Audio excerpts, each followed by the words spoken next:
Hi, my name is Coke with blackfilm.com, and I am here with Coke Daniels. Coke, I'm Coke, real name. Yep. Yeah, exactly.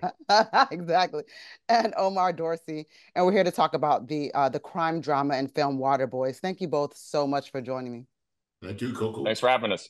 Thank you both. And let's just before we get into the film, let's just talk about the Waterboys, right? If anybody has spent any time in Atlanta, there does seem to be a perception about the Waterboys. And I'll start with you, Coke, because I think that once someone thinks about a film about the Waterboys, it's not necessarily going to go always be like sort of a happy film necessarily. So what were your thoughts about taking this on and how people would perceive it? Well, that was you nailed it. I mean, that was my motive is that, through the media's lens, like the only thing we see is the negative water boys. They don't talk about the water boys who are actually out here doing the Yeah. right thing, trying to stay out of trouble, trying to make some money for whatever their motivation is, whether they're feeding their family or trying to get to college or buy a car. Hmm. They all have different motives. So unfortunately, there's a saying that says heat brings more attention than light. So, Mm. the media just tends to gravitate towards the heat and the hot story and hot topics, the violence and the other things surrounding some of the water boys, because all the water boys aren't the same. So I Right. wanted to tell a story about the positive water boys and kind of the things that they're up against, but also show the darker side of it. We want to reflect both sides because it wouldn't be a real story if we didn't also talk about the negative aspects that some of the water boys, and I would say it's a very small group of them, are into. Hmm. No, it's very balanced in that way. Like you said, you definitely were able to show all aspects. And Omar, you're actually originally from Atlanta, yes? I am, yes. Yeah, he's actually from Atlanta. He's from Atlanta. And but by the way, folks, I wanted to say that the young man that played Dolo, his accent in the film, I was like, this kid gotta be from Atlanta. That is an Oh Atlanta yeah, accent. But then same same same neighborhood as Omar. And oh, it was it's up from, yeah, Yep. oh yeah. wow. But then I've seen him do press, and then when he does press, he knows how to switch to the press. He So I'm just absolutely like, does. that's an Atlanta kid, true and Yep. through and There you through. So go. I Good definitely good thought that. kid. Good young Tremendous man. I can't actor, say too. kid. Good young Yeah, man. Tremendous Yeah. actor. yeah, no, and I want to ask you about that too, Omar. Omar, you've got a pretty a very impressive resume, and some of these people that are in the cast in the film, to Coke's credit, I mean, they're people that maybe this might have been sort of their first time around, or they don't necessarily have a really long list of films or projects that they've been part of. When you are working with someone who's a little bit newer, it does it. I guess I'm not asking this I'm not asking this in a negative way, but is it an exciting challenge sometimes to kind of be somebody like you get to really give somebody like their first chance to sort of do the new real thing on the big stage? Yes, I absolutely love it because it gives Hmm. you a different energy. Like you said, Hmm. like, even to work with, if I didn't have any scenes with AJ, but if I did, man, Hmm. it would have just, he reminds me of me at that Hmm. age. He's 23. I did my first movie at 23. I think at 22 or something was Road Trip and 23 was Drumline. And so I was like, man, I'm just watching these kids. It just brought me back to 25 years ago. Yeah, I was yeah. like, if I could be a part of a project, that's why I'm glad Cole called me Hmm. to usher in a new a group of kids, right? Hmm. All of the kids who played the Water Boys and the girl who played one of the Water Boys and Hmm. all of them were just tremendous, right? And so when I'm watching the first cut that Coke sent me, I was floored and flabbergasted. I said, man, this is what I signed up for. Like this is God. exactly what I signed up for because I know what they're going to do. I know the trajectory that they're going to take, especially when this film, when it as it comes out and people get the eyes on it. And Hmm. it's like, okay, so and I'm glad that I'm a part of that, of this film because these are the ones who are going to take it to the next generation. For sure, for sure. And Coke, what I saw that you did was not only did you incorporate actual Atlanta natives such as Omar, Damani Harris, of course. You've got LaLa who went to high school in Atlanta. She has the New York ties. You Hmm. have Kenny Burns, who is really like an Atlanta My tastemaker. brother. That's Yeah, my Yeah, my brother. exactly. brother. So Yep. he's from DC, right? But Yeah, he's the Yeah. essence of Atlanta, right? Like he's yeah. Facts. Atlanta, right, right, Yes. right, right. Nothing, Yes. nothing to take away from him from that. Yeah. And I'm familiar with the project that he's just worked on. I actually went to that premiere, but we won't talk about that right now. It was good. Yeah. Yeah. It's fire. Um, but no, it's fire. But there was a particular, it seemed like particular care or deliberate effort in making sure that you incorporated individuals that really understood the landscape of Atlanta. I mean, it could have Hmm. been just as easy to cast people that, were good actors that could, do the lines and that would have been probably great in the roles as well. Why was it so important to incorporate sort of the real Atlanta into this? Well, I've been in Atlanta. I'm from LA originally, but I've been in Atlanta almost 9 years. Okay. So now I say I'm ATLA. That's what I tell people. I'm ATLA. But I understand and respect the culture here, and I understand Atlanta is a very proud city, as it should be. Yeah. And I wanted to handle that with care and make sure that to the best of my ability, because always, art is subjective. Not everybody's going to think everything you do is amazing, and I'm aware of that. But to the best of my ability, I wanted to make sure that it felt real to people in Atlanta, that Atlanta was portrayed in a positive light as a beautiful city with many complications. I love it here. I love the landscape. I love the people. I love the culture. So it was important to me to make sure that, I as I always do, give people opportunities, and 3 out of the 4 kids, they're not, Antwar, AJ is from Atlanta, but the other 3 kids are young adults, young men and women, are all from Houston. So they're still very Southern. They still understand the culture of the South. So yeah, that was very important to me to just make sure to the best, again, not being born and raised in Atlanta, but living here and also taking some pride of being able to be here and how I've been embraced by this city to be able to do my past 4 or 5 films here and get shown all this love. I wanted to show the love back and just make sure I made Atlanta look sexy. I made sure I tapped in with people from Atlanta, involved them in any way I could, both in front of the camera and behind the camera. And one thing I want to say that you tapped on earlier, just real quick, is Dolo and his authentic Atlanta accent. Yes. We needed that in there, but I wanted to make sure that Akili, our lead, is from Houston, and he doesn't talk country at all. That's like his real dialect, how he speaks. And there's a lot. Omar's from Atlanta. You don't hear that in Omar. You know what I'm saying? It doesn't mean he's any less Atlanta because he doesn't talk with the Southern drawl. So I wanted to show a kid too that was from Atlanta that doesn't necessarily speak Atlanta, but then I had to have the Decatur alligator in there to let people know, like, oh yeah, this Atlanta for sure. So he's definitely the voice for the film as it relates to the young folks in Atlanta. I actually went to undergrad in Atlanta. I went to school in the AUC. I went to Clark Lane University. Nice. So I spent a significant time there. And I have to tell you that at first, when I first moved there, it was a little bit hard sort of interpreting or adjusting to sort of understand, because it really is, to me, I could really make an argument that an Atlanta true accent, in the sense where it's more like a patois to me. Yeah. That's how I would interpret it. There's a lot of Caribbean roots in Atlanta. Yes. So I think that's really interesting that you did. And like you said, just because someone's from Atlanta does not necessarily mean that they speak that way. So it's very interesting. But then I also want to highlight, like you said, the fact that there's elements of what being from Atlanta is. So even in looking into LaLa's character, she really was from New York. I brought you down here for a different life. Do you know how many people that I know from Atlanta that moved there to go to high school or moved there when they were like 10 or 12? So it's really a city of like a vibrant, like transplant plants. And, there's people that are, Omar, from Atlanta, but then there's people that are of Atlanta as well, too. And it's not bad. It's a black mecca, man. When I first came to Atlanta in the early 90s, coming from LA, I was like, oh my God, the police are black?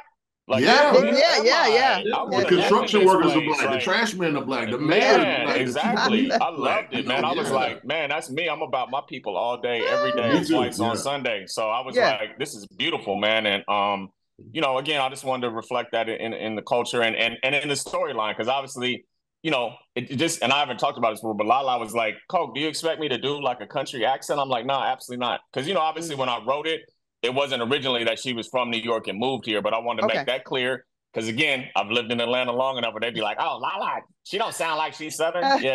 So let's clean that up from the beginning. She moved here to get her son away from the drama that his father got caught up in, which, like you said, a lot of people do. They move here for hope and a new life and the cost of living and the fresh air and the opportunities and, all of the above. Yeah. Well, we got to say now, y'all, the cost of living in Atlanta is up there with New York. I don't know about New York, but it's getting up there. It's getting bougie. Know. It's getting bougie. Well, I will say this. I feel like, because I always look at things like that, I'm always just curious. Like, what is the cost to live here? But I feel like Atlanta, to me, I do feel like it's comparable to New York, but I feel like you just get more for your money. Like you got land, you get land, you could, and let's just say you wanted to stay in an apartment, you gonna live in a gated community with a clicker. That's what AJ that plays Dolo, he just went to it with us to LA, and I made sure that I gave him the full tour and drove him around everywhere. So he was in Beverly Hills and he's looking at these houses. And I'm like, yeah, these houses right here are millions and millions of dollars. He's like, but they ain't got no yard. Exactly. I was Yeah. Right, like, yep, right exactly. next door. I said, Throw a that's rock out LA, the man. window. Yeah, yeah. That's pretty much that's pretty much Exactly. everywhere. I want to know for both of you because I think a lot of times too, like, you know, a lot of kids, their hope is like, you know, if I go into theater, I have to move to New York. If I go into to television, I have to move to Los Angeles. I think what we've learned now, particularly even probably especially during the pandemic, is that you don't have to be in those two places. You ain't got to uproot yourself and move to really probably anywhere. So I want to know, like, what does it feel to know that, you know, the film industry itself has been decentralized, and maybe you guys have sort of more command of what you want to do with your careers, whether that's you, Omar, as an actor, and Coke as more so on in the back as far as a director and producer. You Like know what? Omar, yeah, go Yeah. ahead, Omar. I say, well, you know, I went back to Atlanta Mhm. probably about 5 or 6 years ago, right? Because Okay. yeah, I went back because I wanted to be close to my parents. They were getting older, right? Yeah. Then I moved back to LA because my show shot in LA. And then my wife got a couple of Mhm. shows that shot in LA. But I do think that look, I think you have to have a LA or a New York agent. Oh, is So that important? Yeah. Okay, that's good. That's good yes, to know. Yeah, so I that did. you can get the right breakdowns, you can get the right Mhm. uh parts and auditions because I mean the ones in Atlanta, they haven't gotten that far yet. I think UTA Okay. Yeah. to Atlanta, but the Atlanta agents haven't gotten that far to be like, well, this is the series regular for this. Mm. They can Hmm. out of Hmm. they're not getting those yet. You can Mhm. live anywhere. You know, my best friend lives in Facts. New Orleans and he's Captain America. You know what I'm Oh, saying? Yep. yeah, yeah, yeah. That's So it's awesome. Facts. like, yo, I got friends who live in Atlanta. Enrico lives in Atlanta. I got all of these friends who live different places. But we did start a lot earlier, so we got our roots in LA and New York. But you Mhm. can live wherever you want to, like you said, man. Almost Yeah. audition now is just like this on its own, or in a camera, or whatever it is. You know, very rarely are you getting into a room with a casting director or a director or a producer, unless you're probably testing for a television show where you got Mm. Yeah. chemistry with the other actor. Mhm. That's just not the world that we're living in now. So I think Mhm. you What I can. You got to have the right representation though. Go ahead, Coke. what I tell actors is my actor friends and people I talk to that are up and coming in the game is on your Instagram page, put Atlanta, New York, LA. Yeah. You can be Right, right, wherever they yeah. need you to be and make sure you got Don't somewhere just to put crash at all these Birmingham. spots. No, Mhm. and then tell them you are a local hire because that's the Yeah. thing that we often encounter when we want to cast people from other places. We Mm. don't have the travel budget. So I got to say, hey, I can hire you, but you got to have somewhere to crash in Atlanta. We'll give you some per Mhm. diem and, we'll take care of you. You're going to eat good Mhm. on set and all that, but it's a sacrifice. So I would say to all aspiring actors, don't just put your hometown on your Instagram page. Because believe me, we look at Instagram. Mm. Everybody in Hollywood is going to look at your Instagram page for numerous reasons. They're going to see if you have a following. They want to see where you're at. They want to see what types of things you're posting on your Instagram to check your character because that's very important.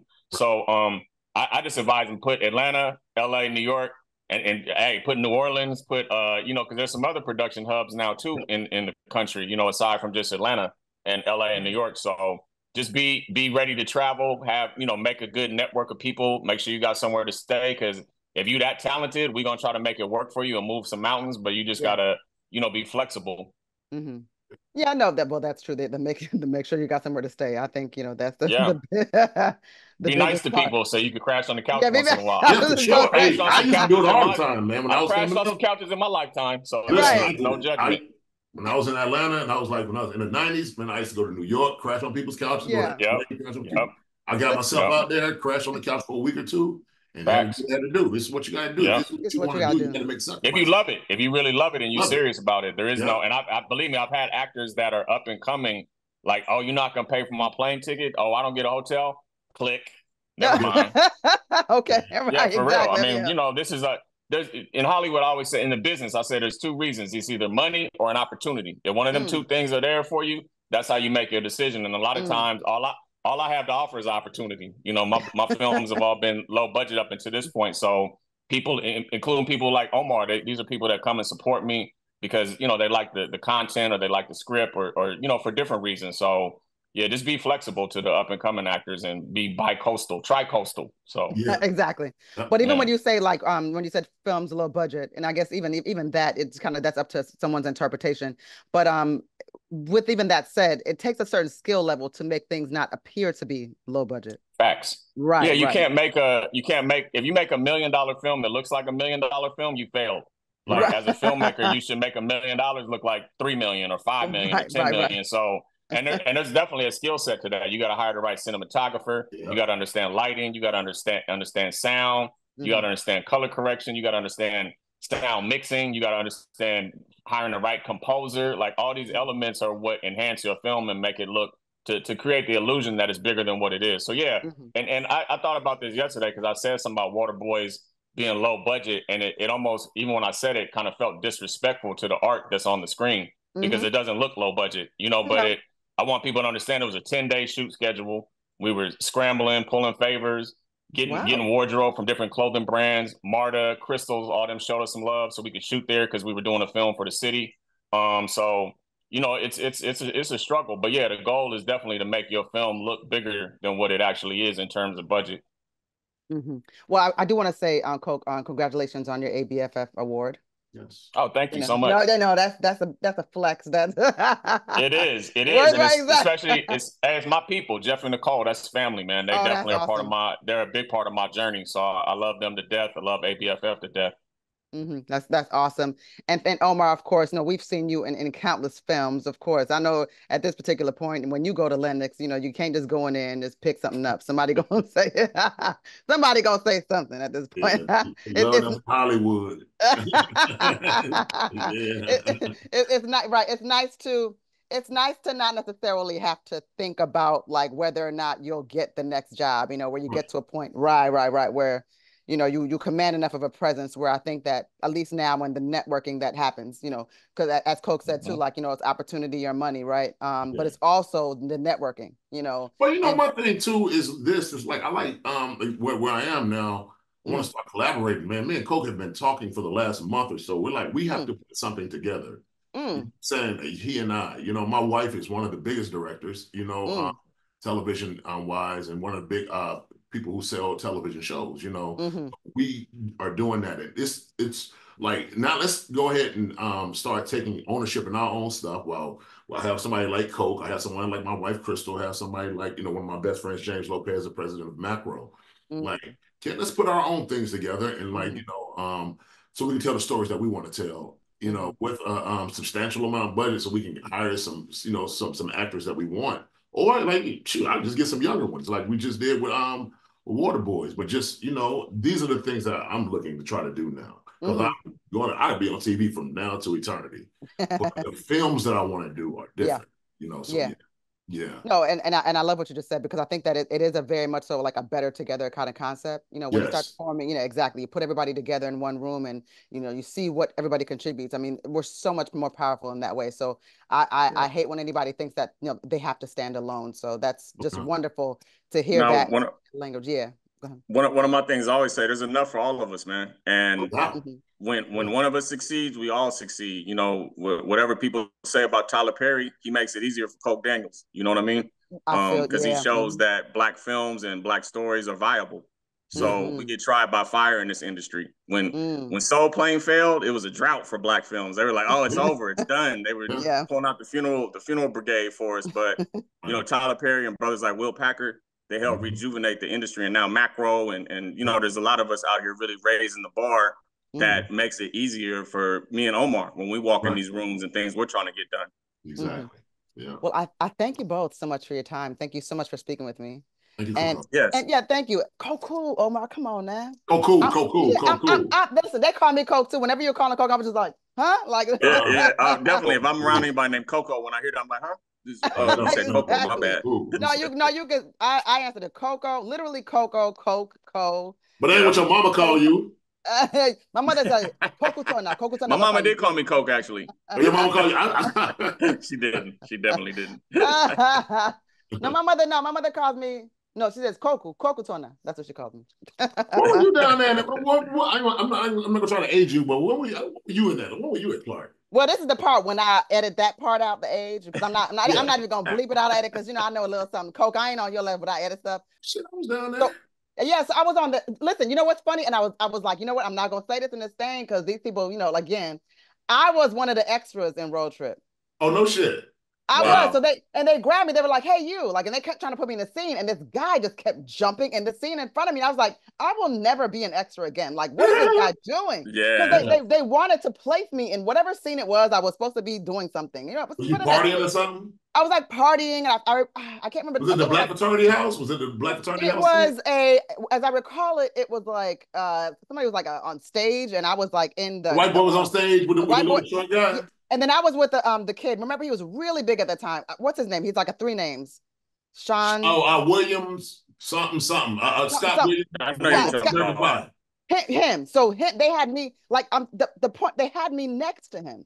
Like I was like, you know, the party goer next to him, because it was something to do with, you're right, it was something to do with the HBCUs or something. I think it was an incorporation. It was a fraternity, the Black Fraternity House. I was the leader of the Black Fraternity. I gotta look down, you know. Yeah. Listen, I'm about to watch that now, Omar. I ain't seen that in a while. I'm about to rewatch it. You might see like this much of my hair, you know, like at the time, because the dude kept like whoosh. Once the cameras came on, I was like, oh, I will never. And and Omar, by the way, I remember Natasha Ely because she was friends with one of my homegirls, and at the time, my homegirl was a video model as well. That's why I recognized her. So a lot of So a lot of the people in there, I'm like, I remember them from a time like Coke. I remember Kenny Burns because at that time, I think at the time he was doing something more geared towards music. Yeah, he was. Yeah. Right. So yeah, I know I'm not young at all, you know. But I'm not gonna put this. You never gonna see bleep all this part out. You know, no, we're at the same time. Yeah. Listen, I've lived a life. Yeah, for sure. That's right. And you have much more to go too.